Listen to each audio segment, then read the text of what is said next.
আমরা দেখেছি যদি খুব সিগনিফিকেন্ট অ্যামাউন্ট প্রোটিন লস হয় তাহলে loss of the protein need to be supplemented with the diet. সেটা একজন ডায়েটিশিয়ান আপনার সঙ্গে বসে কতটা প্রোটিন আপনার সিক্রেটেড হচ্ছে সেটা মেপে নিয়ে সেটা করতে হবে। সুতরাং যদি সামারাইজ করি, ইউরিনে ফেনা কিন্তু ভালো খবর নয়। মানে যদি ইউরিনে ফেনা আসে ঘাবড়াবেন না, we have to figure it out why it is happening.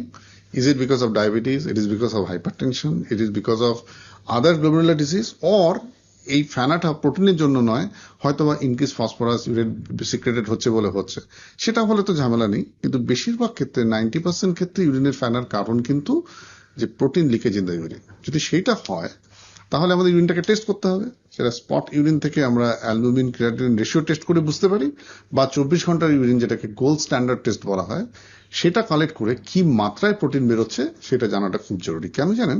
কারণ প্রোটিনের মাত্রার উপর ডিপেন্ড করে আমাদের অসুখটা আমরা অনুমান করতে পারি যে কোন অসুখ হচ্ছে।